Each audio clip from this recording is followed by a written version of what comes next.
Ladies and gentlemen. I want to know, can you find your mind?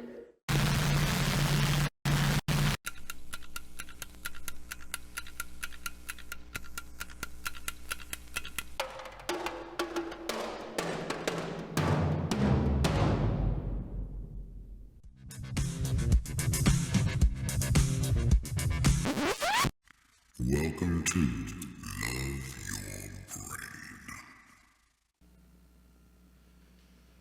Hello, good people of Earth. My name is Eric. Hello, Eric. This is Dave. How's everybody doing out there? We hope you're doing well. This is the podcast called Love Your Brain. It's wicked good. It's wicked good. Wicked good. So I'm pretty much thrilled tonight to You sound thrilled. I am so thrilled right now. Can you hear it in my voice? No, I am thrilled that it's just you and me. Not that I haven't enjoyed having guests, but it's been a few minutes since you and I have had the Dave and Eric conversation.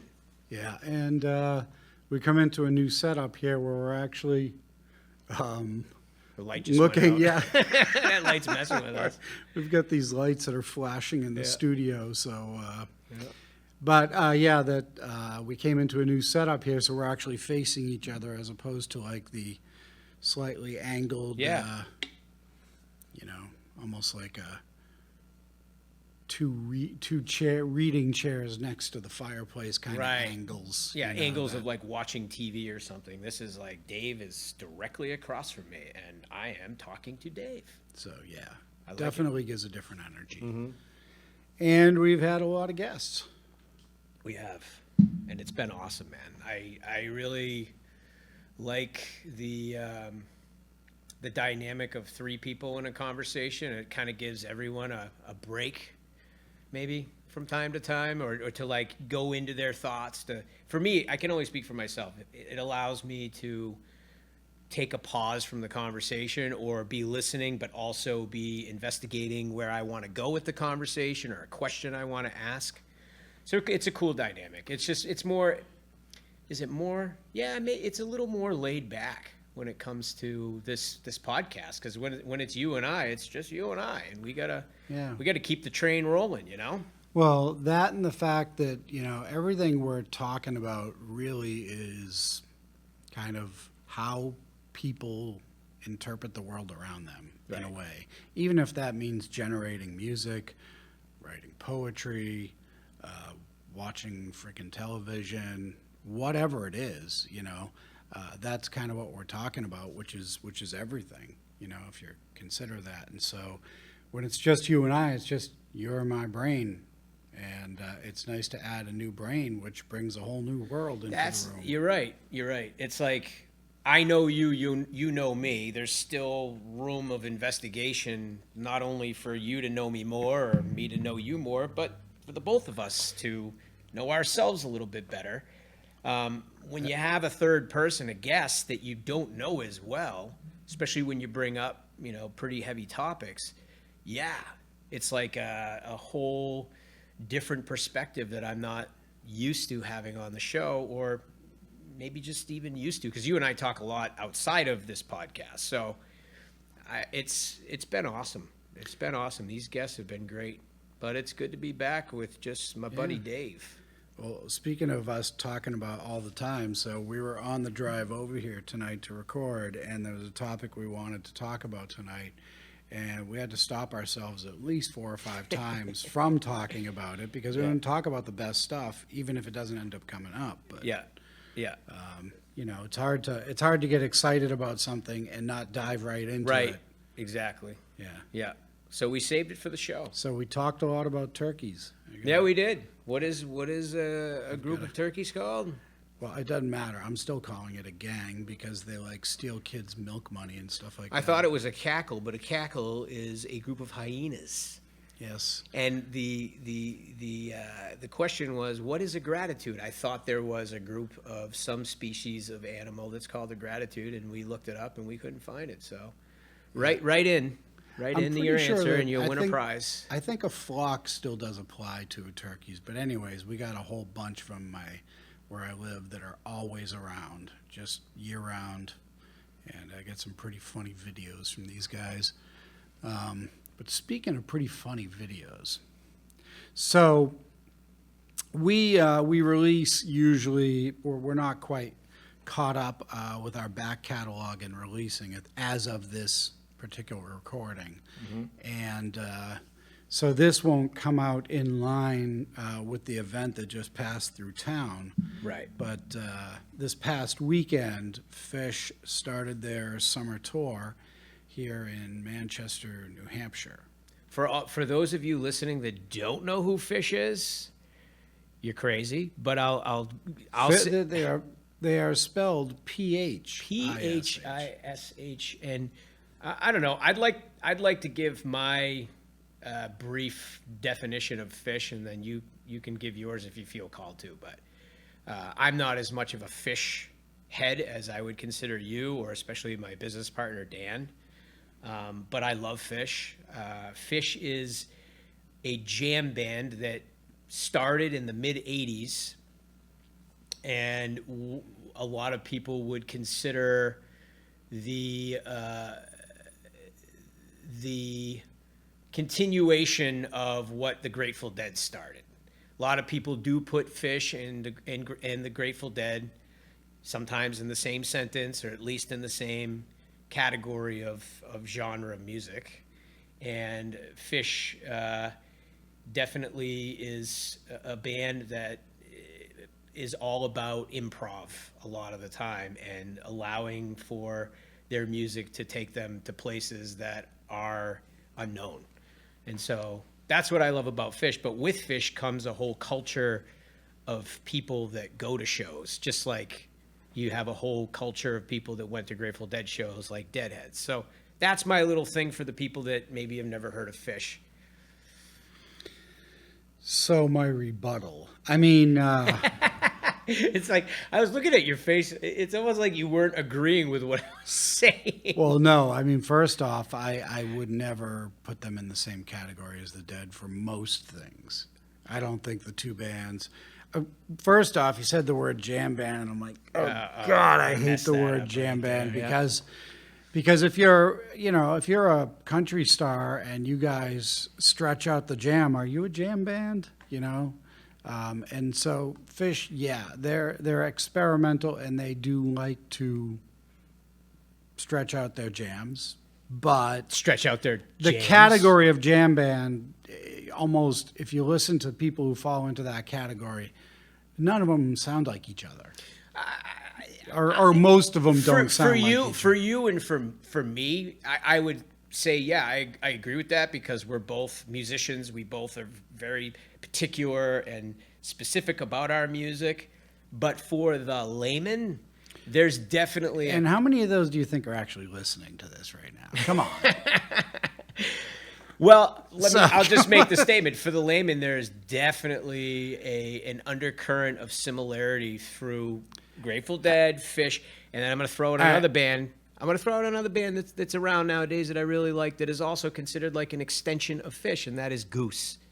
So I probably just pissed off a lot of people, but at least I'm putting information out there, and you can look it Now, up for people yourself. definitely stick Goose and Phish together, but that's usually because they're both around a pond. But so no, okay, so how I would define them, if I had to, I started seeing Phish real early on. Like, my first show was in 1991 at the Townsend Family Park in Vermont. And it was an all-day long, 3-set long show. And it was a blast. I had a great time. Yeah. And so I also spent, I spent about almost 15 years following the Dead around, right? Yep. And so near the end of the Dead and the beginning of Phish, they overlapped for a bit, and then Garcia died, and I continued to go, and then it got hard to get tickets, and I just kind of petered out. But so that Phish that I was attending back then, I would absolutely say they were far more like Frank Zappa than they were like the Grateful Dead. Far more. That's personally, musically, antics-wise, all of that. They were far more like Zappa. I would go. I see that And connection. Yeah, I see Zappa that. I see would that. draw out some major jams. Major.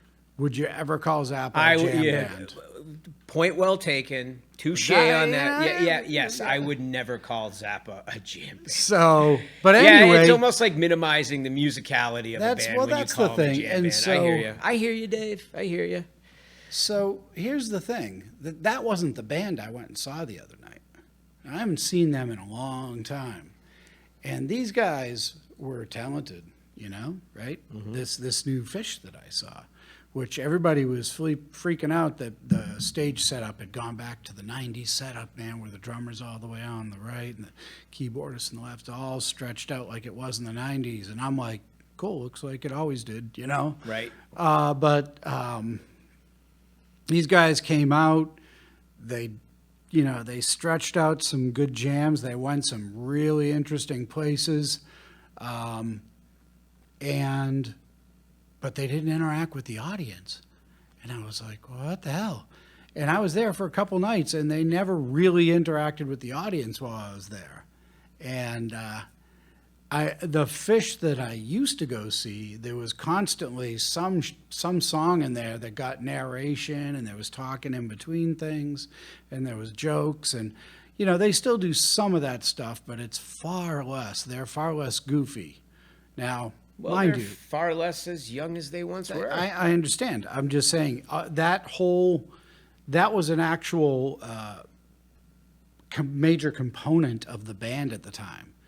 And so without it, it was a primarily different experience for me, Yeah.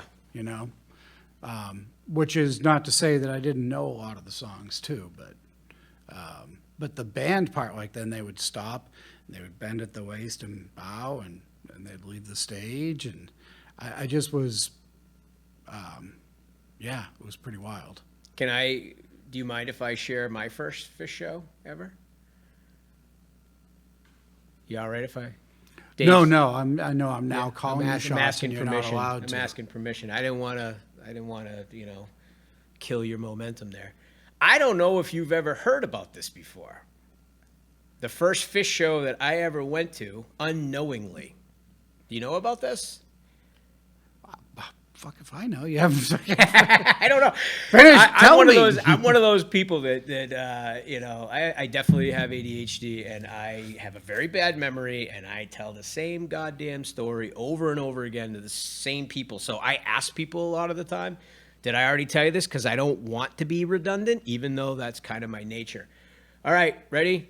It was probably 1985 or 1986. I was around 9 years old. I lived in Goffstown on Merrill Road. There was my neighbors next door had a very loud band playing. I remember sneaking down through the woods into the backyard of where this party was happening and was like, wow, I was mesmerized by the band that was playing. Come to find out years later, who I was watching was Phish. They went to college. Chris White, the older brother of AJ, who was in college, was at school with Trey and Fishman, and he had a party next door, and he had Phish play. So I saw Phish when I was 9 years old from the woods. Anyways, just had to throw that out there, my little Phish story. That's pretty wild. It is pretty wild, You've man. definitely not told me that. And it's funny because it just dawned on me too. Yep. So was it the same as you the other day when you were at the show? Not at all. Nope. No. Well, I was 9 and hadn't experienced being a real musician for multiple years, but I did see Phish. My second Phish show, or my first real Phish show where I had to have a ticket, was down in, I believe we went to, I think it was down in Massachusetts, and I was in a band at the time with Timmy Martin, who's an amazing keyboard player, who would attain and or buy vintage keyboards, fix them up, and then sell them. He was reached out to by Dionyson Productions because Page, the piano keyboardist for Phish, was looking for this specific clavinet, and Timmy had it. So long story short is Tim made a deal with Dionyson Productions that he be able to deliver the clavinet to Page, meet Page, and get some backstage passes. And he basically just gave him the clavinet. So the first Phish show, besides the 9-year-old hanging out in the woods, I went and saw Phish and then got to meet Fishman and Page after the show in the backstage. So I have What some year Phish was that? stuff. I believe it was 99. 99 for a clavinet? Interesting. And I'll check with Timmy. Yeah. Timmy, if you're listening, shout out to Tim Martin, amazing keyboard player. Anyways, I'll check with Timmy and give you exact. But yeah, I was living with Tim and Tommy Benson in Stoddard, New Hampshire, because that was around the time, and I was a sophomore in college. So yeah, dude, it was either 98 or 99. Yep. Cool. There you go.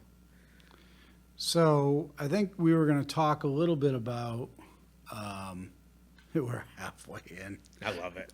That was easy. about the, so there's this phenomena, the thing that does make Phish like the Grateful Dead is their fans. Yes. Right? And the way that they'll follow them from town to town. Yep. The way that, anything they touch, the fandom latches onto.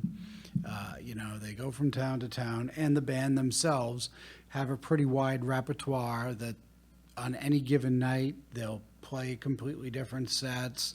They'll play the songs differently, for most of them, not all of them.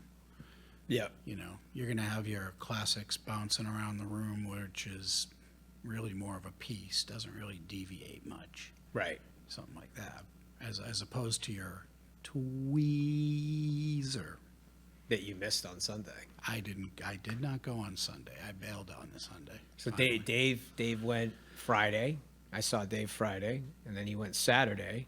And Sunday I did you have missed a good tickets for tweezer. Sunday, but I couldn't do it. I've been to tweezer fests before though, so I just my head and back were not digging the previous Yeah. 2 nights because they unfortunately won't let you bring your lounge chair in. Yeah. And some ice packs and things like that. So, but that kind of whole, well, they call it what? They call it the scene, outside of shows. There's certainly a fellowshipness to it. Mm-hmm. There's even something called the Fellowship, spelled PH, and that's kind of a AA-ish wharf rats. Oh, is that their version of the Wharf Yes, Rats? it is. So for the Grateful Dead, the Wharf Rats were a bunch of deadheads that got clean and sober and wanted to continue their lifestyle, so they would have. Yeah, it was actually one guy, and I don't have his name at the tip of my fingers, who originally thought that this would be a good idea and started the Wharf Rats. I met him in Hampton Beach one night, and at the time we didn't have a yellow balloon, and I was the only one wearing a Wharf Rats shirt, so I became the beacon. You were the We yellow, brought people in yellow there, balloon. yeah, so that's so- what the Wharf Rats do, is they have yellow balloons for people that are in recovery, and they know if they see a yellow balloon that there's other people in recovery that aren't under the influence of drugs and alcohol. But and also primarily during the show is during the set break, they'll set up a place for people who are, in recovery, who are, it's still a slippery environment for them, so they'll go there and they'll hang out with during the set break. There'll be a helium yellow balloon on a string so that you can see it. And Right. So it originated with the Grateful Dead, but then it actually there's a lot of them. You can find Wharf Rats at like pretty much any music festival where there are I don't want to say it, but jam bands. Well, no, I'm going to say that there are a lot of different bands who now have their own form They have their of that. Really? Yeah, and I'll just say, if you're going to, Which is awesome. If you're going to a band that has any sort of following, look it up online if that's something that's of Find the concern to people you. in recovery that are creating there a safe may space. already be something there, yeah. Yeah. Well, So anyway, I just want to say, I got my third year wooden Grateful Dead bear medallion at Gathering of the Vibes in 2013 from a Wharf Rats meeting. It was awesome. that's pretty cool. And to be able to go to a festival and do experience that it's remarkable. Anyways, continue. Well, there's a fellowshipness, a friendshipness that kind of runs through it that for some people connects them for life, Yeah. And if you're wearing the right piece of clothing, you can attract it in everyday life. You go to the office and there's that guy who's got that navy blue tie with little red circles all over it, little donuts. He might just be a Phish head. Most likely. And that's Fishman, the drummer's signature thing, right? Signature what? Dress. Yeah, so John Fishman, the drummer, wears what it looks like basically like a house coat. Just a dress. It's just a big baggie and it's got these big, well, it used to just be a primary piece of clothing. There was one and it was dark blue and it had red circles on it. Dark blue with red, yeah. And if I'm sure that somewhere in there, his mom, Mimi, was involved in it, who back when I was still going would show up at shows and get on stage with the band. That's awesome. And anyways, so he would wear that, and I can tell you that's the only thing he wore was just that one piece of clothing. Go ahead, ask. What evidence do you have to support that was the only piece of clothing that he was wearing? Halloween, 1994 in Glens Falls, New York. It was the first year they did. Phish does something where they'll wear a musical costume every Halloween, and what they'll do is they'll become another band for an entire album and play that entire album note for note. Dude. Yeah. And that was the first time they ever did it, and it was the Beatles' White Album. Yep. And during Revolution number 9, if you know that song from the Beatles enough to know that at some point somebody says, you become naked. And so that's what Fishman said, and he went, you become naked. And poof, up with the dress in the air, and he just started skipping around. And I was way too close to the stage. So at least for that night, that was the only thing he wore. Yeah. But so anyway, you have this group of people. They have that kind of signature clothing, and I've met people just by my license plate in my life. I had a Slipknot license plate, which was a jazz kind of bridge tune that the Grateful Dead did that was my license plate, and I met a guy on the highway and flashed me the peace sign, blah, blah, blah. Eventually, we pulled over. We traded numbers. We started trading tapes. No shit. To this day, we're still Trading friends. Tapes. Yeah, because this would have been 93, maybe I met him. 92, something Trading like that. tapes are like the people that would go to the shows and they would record the show. Yep, live. yeah. And they'd record the show, and then the Dead allowed people to record their show, as do Phish. But Phish also is really good at distributing stuff. But at the time, some of the Grateful Dead shows started, people were bringing in reel-to-reels, Crazy.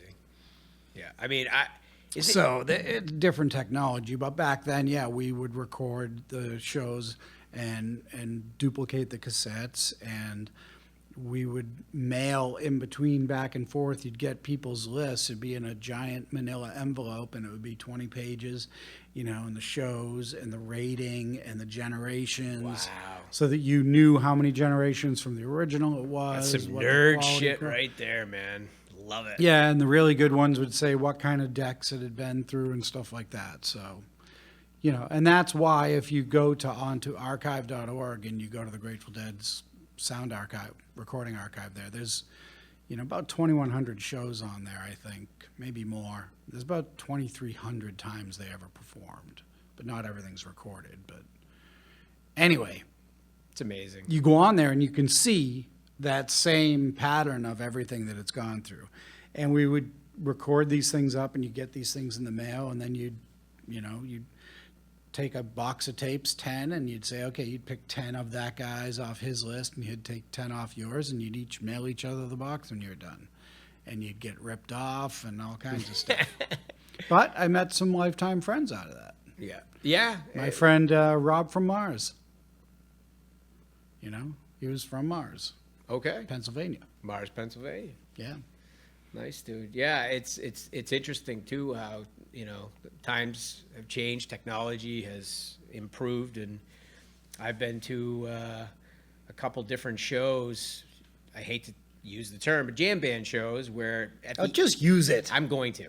I've been to jam band shows where at the end of the show they literally have that show already in CD format that you could buy. Yeah, well, you can download the show from Phish if you bought a ticket, and you can do the entire tour on your couch. Yeah. And did you see their camera setup? Could you see that? Yeah. They had rails along the side. Yeah.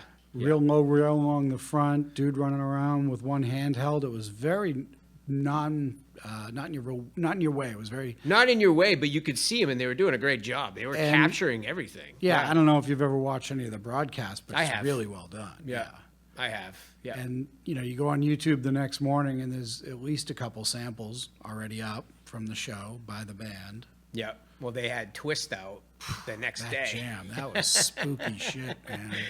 Anyone that went to Friday night that's listening, how about Twist? That was something else, loved man. it, man. That launched me into this like ethereal, dark, but comfortable place. Like it was definitely a darker jam, wouldn't you say? Oh, yeah. That was deliciously evil. Yeah. That was. Yeah, that really was. And that's one of the things that I notice about Phish now versus back in the 90s when I used to listen to them a lot as well, is there's more deep pocket, like there's more deep pocket investigation of a jam as opposed to just like Trey, Johnny guitar, noodling, which he was amazing at, and using all his pedals and doing the loop. Like you don't really hear the loop anymore with Phish, do you? I didn't. You went to two shows. I went to Friday. No, I didn't. But back in the '90s, Trey would hit a high note and he'd loop it out, like a siren. All I'm saying is, 2025, Phish is on fire, and it's just a different version of Phish, and that's what I noticed was that like Trey and the guys, but especially Trey, like really pushes the envelope and brings them to these deeper, more. Yeah, there's a lot to live listening that they did along the way. And he would talk about it from the stage at the time, and even in interviews about the fact that that's what they were doing, is they were constantly practicing that and being able to listen to each other and turn on a dime. And in the beginning of that, they immortalized for something, if you want to find something on Spotify that's off the top of my head, is from a live one, is the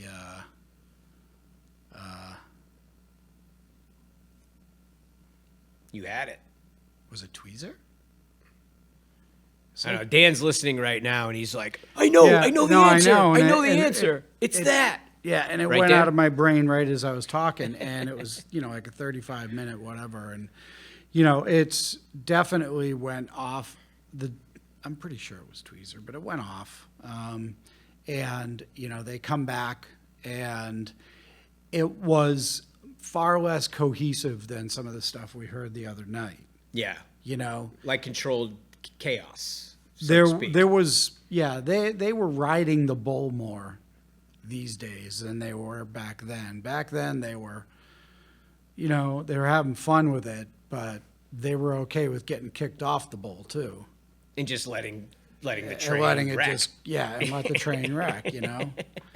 And I'm sure there was something in it going on at the time, but it was less pleasing to the ears sometimes. Yeah. Don't get me wrong, I love dissonance. But that's the thing about a lot of these bands, including Grateful Dead, is when you push the envelope and you allow for that improv, man, you're taking a risk. That's part of the excitement of it. Is like, where are we going? Are they on the same track? Are they in a cohesive momentum towards the same ultimate goal? Or, oh wow, he just went over here and he joined him, but he didn't. But it's working because of syncopation. It's like, I love listening to improv because of all that.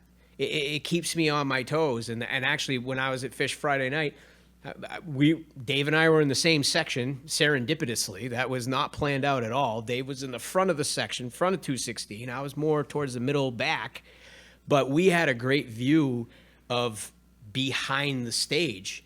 And I'm a drummer, as most of you know if you've been listening to this podcast. To see Fishmen, that view of Fishmen playing drums, had me locked into the jams more than I've ever been locked into the jams, dude. Because when you're looking at a band that's in front of you and they're facing you and you're facing it, you don't see all that stuff. Especially not the drummer. Especially not the drummer, but to see him like working and like... And you almost can't see... Dude, it was so good. You almost can't see the suture marks anymore from where they split his brain in half and allowed him to do some of the crap that he does. Yeah, he does. He makes it look easy. He really does. And he's such a creative guy. He's such a huge part of the peaks and valleys and the jams. I mean, Fishman is such a tasty drummer. One of the most underrated drummers, I think, out there. I don't think he's very underrated either. Well, there's a lot of people that have a hard time with Phish, you know, or jam bands in general. Like, and I know a lot of like really good, solid musicians that are like, yeah, you know, I've heard them, but I can't listen to a song for more than 10 minutes.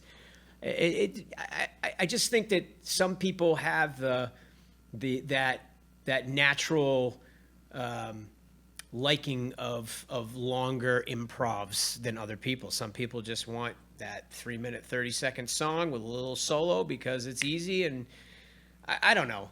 Well, of course. Yeah, some people like strawberry, some people like vanilla, some people Yeah. like licorice, Yeah. and some people like their fish jelly. I guess I say he's one of the most underrated drummers because if you read Modern Drummer or some of these stupid, I'm not gonna say Modern Drummer is stupid, but some of these publications that make stupid lists of like the best drummer, he's never on there, dude. Fishman's never on there, and he should be. He definitely should be. Yeah, well, Him and Cutter Beauford from is, Dave Matthews Band and a few other drummers. Let's I take, have my while picks. we're talking Phish and Grateful Dead stuff, let's take Jerry Garcia. He was rarely ever on those lists, I know. right? But there was nobody who could kind of do that melodic improvisation like Jerry Garcia could do. And Fishman's ability to do the kind of stuff he does, literally playing two different tempos and two different drum lines at the same time. Yeah, see, he does a lot of syncopated beats. You know, and that kind of stuff is when you, well, that's what you call a musician's musician, right? When you really appreciate, like, for example, I listen to Tom Waits a lot, and, you know, and I listen to a lot of Frank Zappa. And musicians tend to look up to those two guys for their ability to do what they do, you know, respectively. But they're musicians. You go and you talk to somebody who listens to a lot of music and you say, what do you think of Tom Waits? And they're like, what does he do? Yeah. You know, and then if you play some of the songs they recognize, they're like, oh, isn't that Bruce Springsteen. Bruce Yeah. Springsteen? No, that's or a isn't cover. that That's Rod actually a Tom Stewart? Waits Or cover, isn't yeah. that Sheryl Crow? Or isn't So that... a lot of these. So would you say that the reason why a lot of these musicians that we're talking about don't show up on those lists is because they're not as commercialized? And yet they do very well. And yet they're like, during the late 80s, man, nobody could. That's really when the big group festivals started to really explode, was the late 80s, because individual bands couldn't fill stadiums and stuff anymore because there was this big recession. I mean, I'm making part of this up, I'm sure, but if I remember correctly, that was the impression, and that they started doing things like Ozfest and stuff like that, and getting a bunch of big bands together, because then you could fill a stadium. Yeah. Meanwhile, the whole time, the Dead's just flying through town after town, filling every stadium. They were recession-proof. They were. And Phish are the same way, because, again, going back to this thing that we aren't even talking about yet, we're going to probably have to do a two-parter, I think. I mean, whatever works, dude. But to We're in talk it, though. about the fan base Yeah. and what it's like to be inside of it, and what did you experience when you were there? Not before, not during the show, but like before you ever walked through the door. Yeah. You know, which starts with just trying to get a damn ticket, because of Holding course. up your finger, looking for a miracle. Well, I don't do that anymore. No, I know. I've done it a couple times. I've And done for it a those couple of you times, that don't know, when you go to one of these shows and you see someone Walking holding around up, with their finger in the air. they're looking for a miracle, which just basically means They don't want to. Usually, it means they want a free ticket. It Yeah. doesn't mean that they want a ticket. It usually means they want a free ticket. I think it started that way, and then it transitioned into people that are just looking for a ticket that don't have one yet. My experience tells me it was the opposite. The opposite. It was the opposite. It usually used to be Oh, no when kidding. you were looking for a ticket, you put your finger in the air. And then people started separating themselves by who's got my miracle, and those who had their finger in the air. It wasn't a very good system. But originally, you know, miracles were just that. They just happened. Somebody would come up to somebody who was walking around with their finger in the air and give them a free ticket, because they knew they were looking for one. Right? And that- See how that worked. Okay. So See? it was a miracle. You would know better than me. And it's called a miracle because the Dead had a song, I Need Yeah. a Miracle Every Day. So who's got my miracle? Well, a miracle's a free ticket, blah, blah, blah. Here we are. Moves over to Phish. And then outside the show, you get all the Wookiees. Wookiees. Yes. You get all the Wookiees walking around with their finger in the air.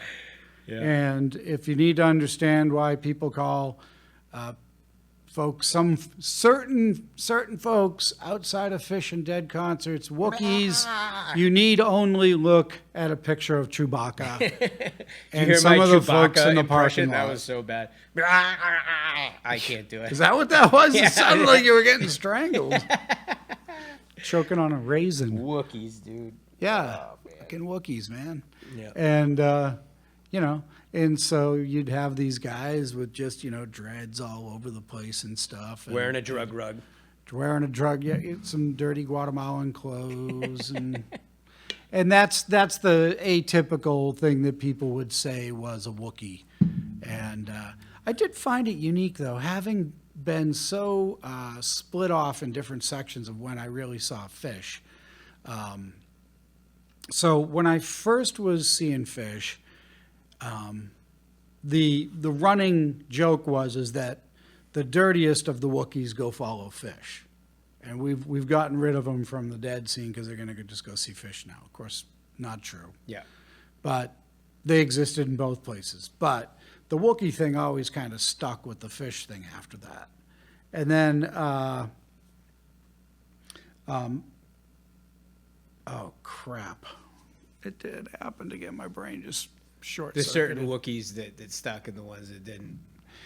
Yeah, I really, anyway, oh yeah, the outfits. And so with the Grateful Dead, there was a lot of just people who wore whatever they were wearing that day, and they came to the concert in it. Yeah.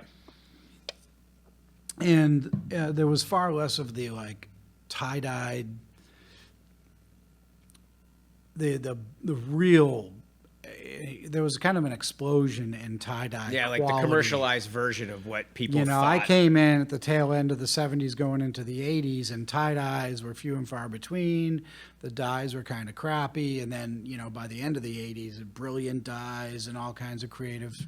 But then and so there was kind of there was a lot of, steal your face, Skull and Roses, tie-dyes, that kind of stuff at your Dead concerts.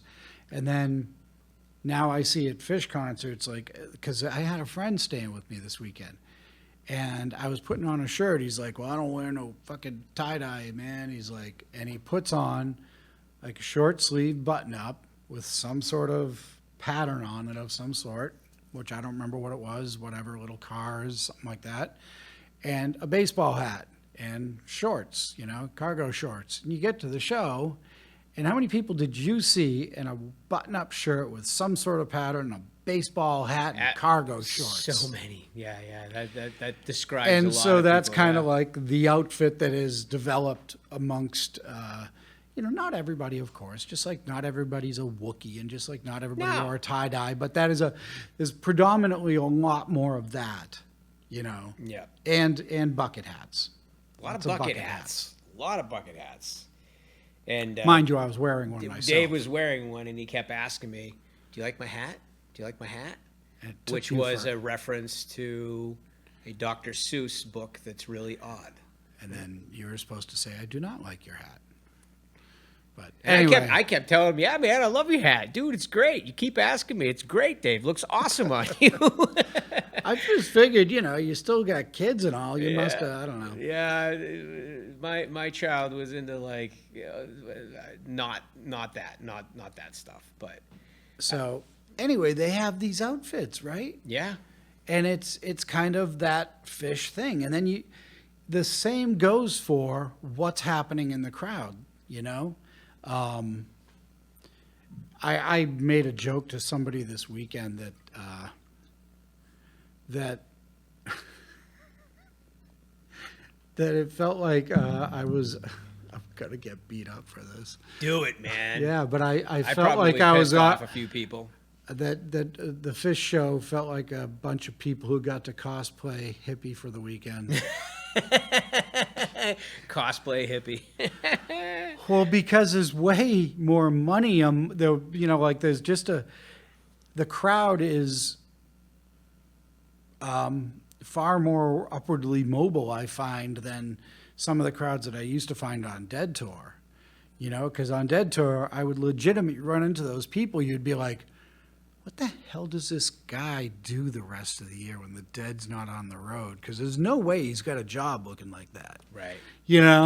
And you just see folks who clearly were living in the land somewhere. And, I didn't really see that. I never really saw a lot of that at Phish concerts. I think in regards to what you're talking about, the people that I saw at the Phish show that resembled more of that deep Wookiee, how do you have a job outside of this look, I think they were vendors, and I think they That's what they do. Yeah, that's what they do, is they literally travel all across the country and not just follow Phish, because Phish isn't always on tour, but I'm sure and they they're probably, follow all different types of jam bands. Yeah, and probably a few county fairs and all that kind of stuff. Yeah. No, and let me be clear. I'm joking around when I say cosplaying hippie for the weekend, because of course they don't even wear hippie clothes, right there. I just said baseball hat, button-up shirt. I mean, but the point being is, I just thought it was funny because there's just, and it's a little different now too, just because festivals are far more controlled. Like, there's this huge vending area outside, and it's born out of when I first started. Vending was simply either a guy walking around with a shirt in his hands, just kind of holding it in front of him, and then, and you'd ask him how much, or he'd say $25, blah, blah, blah. They wouldn't have been $25 back then, but anyway, $10, but then. $8. And sometimes you would find people selling food, like grilled cheeses and very simple things, falafels, whatever, but they would be next to their vehicle and they were selling it there. So really, to find a shirt and some food and maybe a beer or whatever, you might have to walk through the whole parking lot. And now it's all more in one like spot. It's more like a county fair, where it's like you go down rows and there's And all those people that are vending have some form of a permit. Yeah, and they've got pop-ups to keep them out of the sun and the rain. I've had a couple of wet grilled cheeses. Yep. Yeah, You it's know, more so- it's more controlled now. I mean, everything's more controlled now, especially when it comes to liability and all that. You know, the cops are involved, the city's involved. And you never know what somebody can be putting into a burrito that comes out of their trunk. So there's that. Yeah. So there is, I think we should go into like what this area is called and kind of the history of where it comes from. But yeah, Hit me, Spot. we refer to that as Shakedown Street. And Shakedown Street, what's that? boom, boom, boom. All right. So I know what's so funny. Just you just like stopped. Shiny squirrel, boom, boom, boom. I had the song in my head. Yeah. But one of my favorite songs to play. Anyway, so Shakedown Street is from the Grateful Dead. And when did that come to be? Obviously, you being an old Deadhead, like when did Shakedown Street kind of like It was like surface as a real entity? kind of like if I'm not even sure it was with the Grateful Dead at all. Really? Yeah, I'm not sure that there was ever a concentrated Shakedown Street with the Grateful Dead. I mean, there may have been people who called it that, but it was usually just the parking lot. You know? Parking lot. And you'd be like, well, I got this in the parking lot. Which one? I was the one over behind such and such building. Oh, I didn't even go over there, you know? So that's how you'd find people with these weird shirts that nobody else ever saw or sees again. Just that one guy had that one shirt, you know? Like you found that one guy that had that one shirt at Yeah. this show. And he was walking around with just a shirt in his hand. He wasn't venting. He was just walking around he holding up was a like shirt. he was my kind of He guy. didn't have a permit, I bet. No, I'm guarantee you he didn't. And so, and that was that shirt at a Phish concert was actually a hand-drawn sketch of Robert Hunter done by his wife. And Robert Hunter's the lyricist for the Grateful Dead. But again, being sold outside of a Phish show, which like half the stuff was Grateful Dead stuff. Yeah. But so I don't remember it really being a thing until they started right after not right after Garcia died, but soon after Garcia died, they started the first Further Festival, which I caught up in Old Orchard Beach. Ooh. And it was like, I think Hot Tuna was there. Trying to remember what Bob did. I think he had Rat Dog. Mickey had his mystery box. The Flying Karamazov brothers were there. Just like stuff like that. And it was just a festival. And so there was stuff outside and there was art and just cool things to check out. And it was spelled Further, Furthur, after what was originally, well, not originally, but secondary originally, on the top of the Merry Pranksters bus was typed, you know, in the front of a bus would be your destination, and theirs was Further. And when they remade the second bus, they painted it in, and somebody put a UR at the end. And here we are. And so all of a sudden you've got this festival, and with that you came to some organized vending. Yeah. Right? And then there started to be a parking lot scene. But with the Grateful Dead came a great amount of power to not allow organization to crop up around them. They did not want responsibility for that stuff. They very much put it on the fans. This is up to you folks, you know? And I don't know how much control they had, but, you know, the Dead's explosion into huge stadiums, you know, it had started only out of necessity in the early 70s, and then it went down to much smaller sizes. And then after they released their In the Dark album, it was like kaboom, and then all of a sudden they were back in stadiums before. Again, mind you, they had kind of been in stadiums throughout, but there was much larger after that. It was always much larger places during the summer. And so you'd have these, it was really hard for the towns to get their hands around it. And then Jerry dies. And then you've got people like Phish and these broken up festivals, and it wasn't so much easier for them to do this anymore, to get a big following. And so by the time they could, I think more people had kind of wised up. That's my guess. But for the most part, I didn't see it until after Garcia died. Okay. I got my stuff confiscated a few times. I was selling posters. They had marked me. Who marked you? There was people who were confiscating things that had any sort of copyright material on the art. And I was selling a poster that I had reproduced, and there was copyrighted material, in this particular case, a lightning bolt. And that was the year they decided to try and crack down on it. And so after like the third time that I got my handful of posters taken from me, the guy said, if I see you again, I'm going to take everything you got or whatever. Anyway, I would just go out with small batches. So I just went back, and then I realized I had all my friends around, and I said, hey, who wants to make money? And I said, I was selling them for $5. And I said, tell you what, bring me back $2 for every one you sell, and I don't care what you sell them for. And I set them loose. And then I just sat there and collected money and drank beer.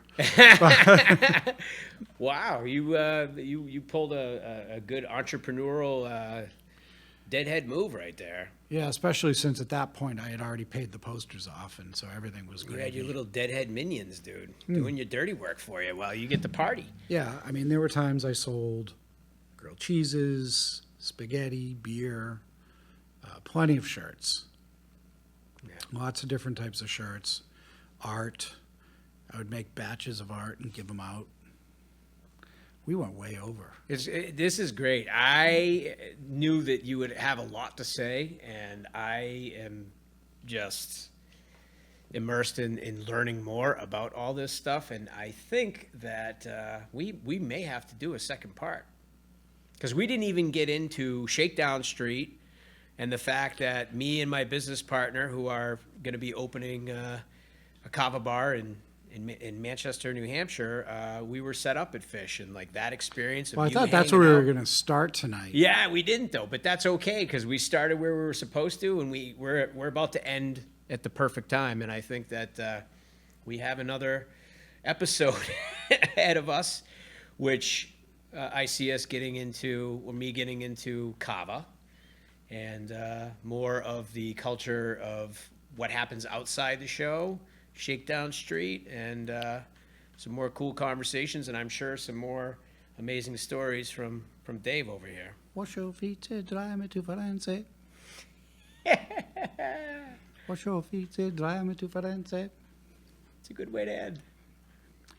Well, on that note, we're gonna cut this off before I make a fool of myself, and we'll see you next time on Love Your Brain. Thanks for listening, and until next time. Oh, wrong setting. That's better. Thanks for listening, and until next time, don't forget to love your brain.